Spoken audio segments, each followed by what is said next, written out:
Hi, I'm Ben. Welcome to my book corner.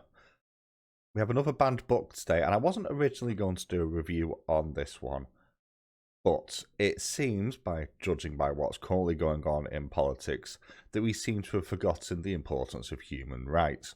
So, let's have a chat about George Orwell's 1984. This is an alternative history dystopian political satire sci-fi novel that first came out in 1949. The physical book comes in 368 pages. The version that I listened to was the audio book, which was narrated by Hugh Kermode, which came in at 10 hours 59 minutes. We'll start by going over ban information and ban history, then I'm going to talk about some of the themes in the book and why this should still act as a massive warning, in fact, especially now, of some of the themes that this book talks about. So let's dive in straight away with the ban information. So this is a book that does have some history of bans. Now, according to the PEN America site of book bannings 2022 into 2023, there are only 4 bans or what's the word I'm after? Challenges in place for this period. 2 are for the graphic novel version of this, 2 are for the normal version, but I'm going to go through them all anyway.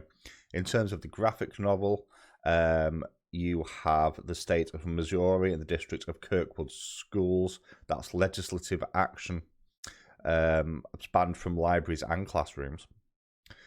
And also in Pennsylvania, Pencrest School District, currently banned pending investigation. That's an administration challenge. And then the actual book itself, again, Pencrest School District, again, administrative challenge. And also in Texas, the Frisco Independent School District, where it is banned from libraries. And that, again, is an administrative challenge. But this book is one that does have a history of bans and challenges to it, and they tend to be for one of 2 reasons. The first one is sexually explicit content, which is nonsense. There is barely anything in this book, and it certainly isn't explicit, and it's very much around the fact of finding human connection, which is the antithesis of a lot of what is going on within this title. And the other one, and this is even more laughable, is that this has been put down as pro-communist propaganda. Now, I'm going to assume that the people who tried to get this banned for that reason never read the book, because this is as anti-communist, more or less, as you can really get in many regards. By anti-communist, I actually mean anti-extremist, be that left or right, although the state that is portrayed here is certainly extreme left, actually past communism. So that is worth bearing in mind. But the warnings that this book gives is to do with extremism in general. So what are the themes that this book talks about? So the setting for this is an alternative history where you have 3 superpowers in the world. Oceania, which is where this is set. This is set specifically around London. Which is a superstate of basically English-speaking nations around the world. And then you have 2 other superpowers, which is basically Eurasia, which is Europe and Russia, and then East Asia, which appears to be China, Japan, and Mongolia, that sort of area of the world. And there is a constant state of wars as these 3 jockey for power. And we are following Winston, who works for the Ministry of Truth.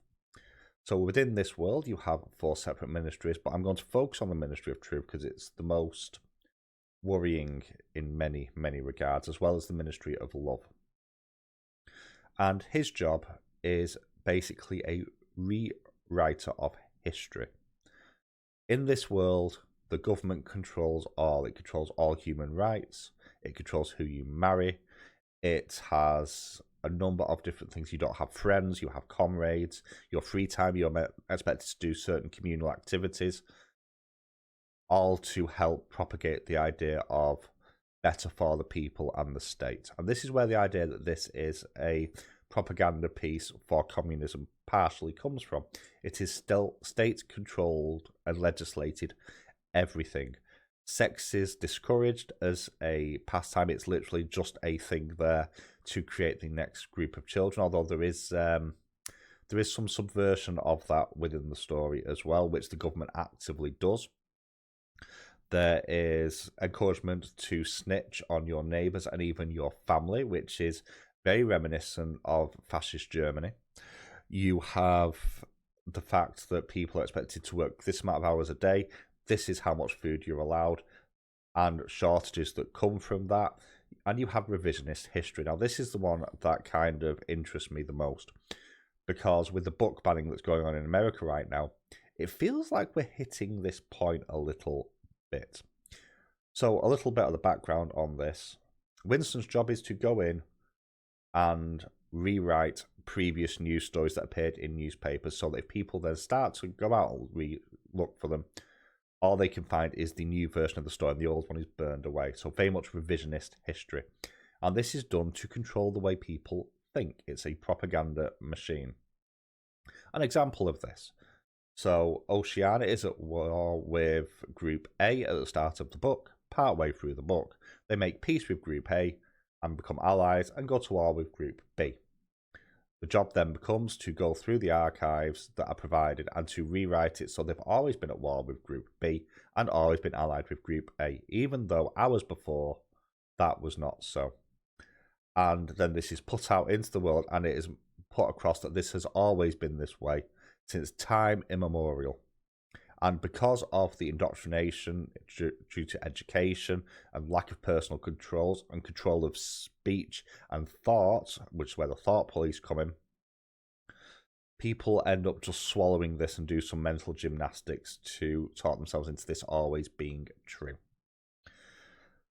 The thing that worries me is we see this now with the book bannings by and large, even if you think that some of them may be for good reason and maybe some of them are, they are a way to control the way people think and interact with information. And the way that this is also achieved in this is language, and there is a rewriting of the English language to something called Newspeak, and this is a reduction in the amount of words, with words taking on different meanings, or some words removed entirely. So an example of this would be the word bad no longer exists. You have good, because good can work as good and bad if you just put the word un before it. And it makes it a lot harder to question certain things if you don't have the vocabulary to talk about it.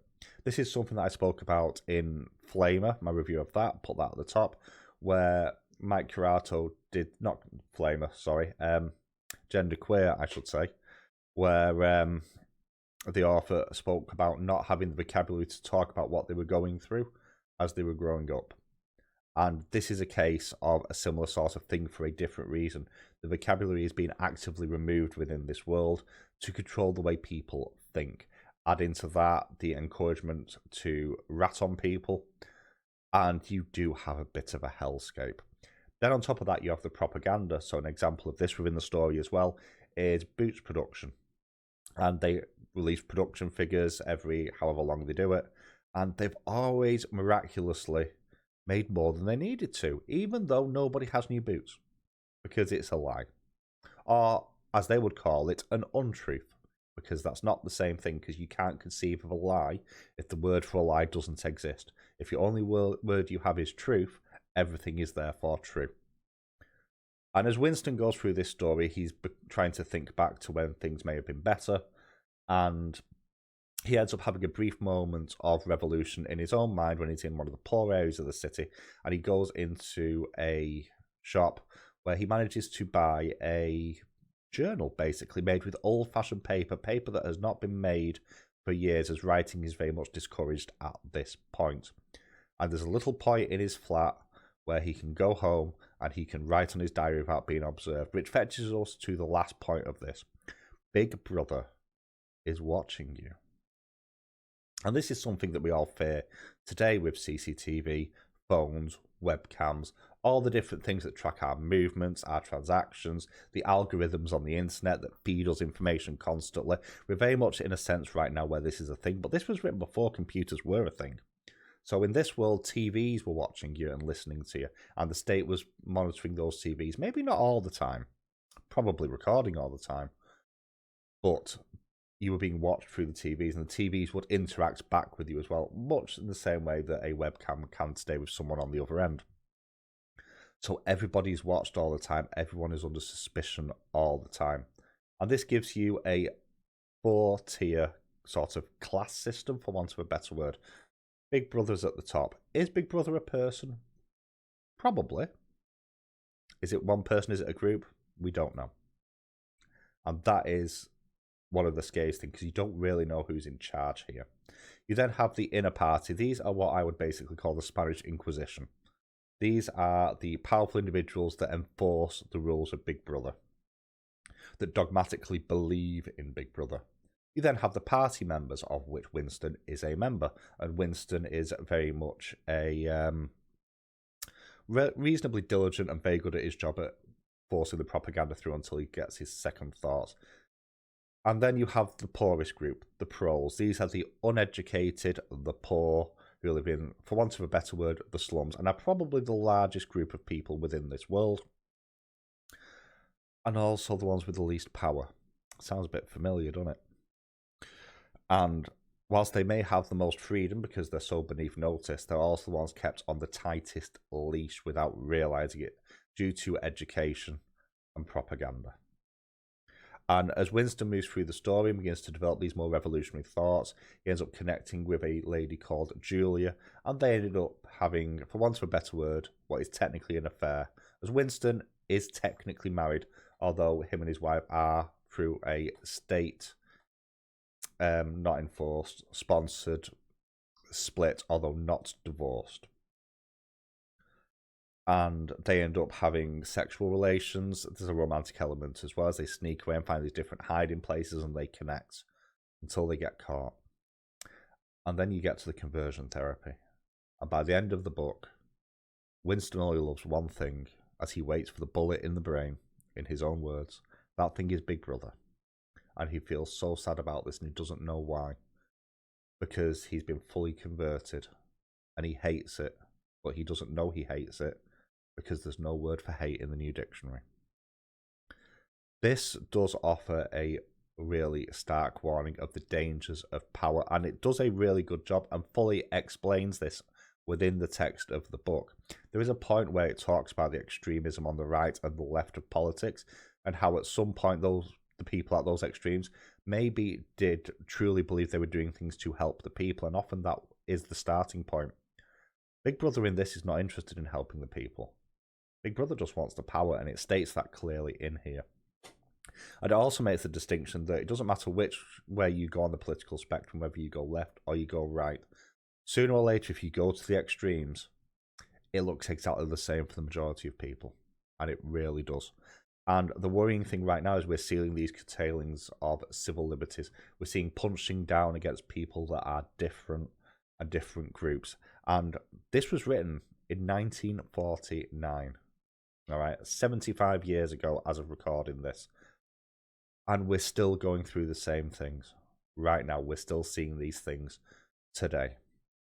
I don't know how I've not read this book sooner. I think this is a very dry book, as it would be because of the nature of it, but the warnings in here are bizarrely even more strong to consider today with what's going on in the world. I gave this a 4.25 stars out of 5. I do need to make note that the narrator, Hugh Kermode, did an outstanding job with his narration of this version. He has a voice that very much reminds me of somebody who narrates non-fiction books, and I think he has done. I think he's done some history books in the past as well, and he has that sort of cadence that makes this almost feel more like someone narrating a historical biography of somebody, which I really think suited this a great deal. On top of that, he throws a few differences in tonality, accent through as well for different characters, and also the effects for like the public announcements from Big Brother are really well done with that 1950s sort of fuzzy radio Americana aesthetic in there. I highly recommend people read or listen to this book. There's a lot in here that you will look at and recognise from stuff that goes on today, and this should act as a warning and should be available, and in fact should probably be actually studied on curriculums for a warning of what happens when government gets too much power over the individual. I'd love to know your thoughts, however. Let me know in the comments. I'll catch you soon.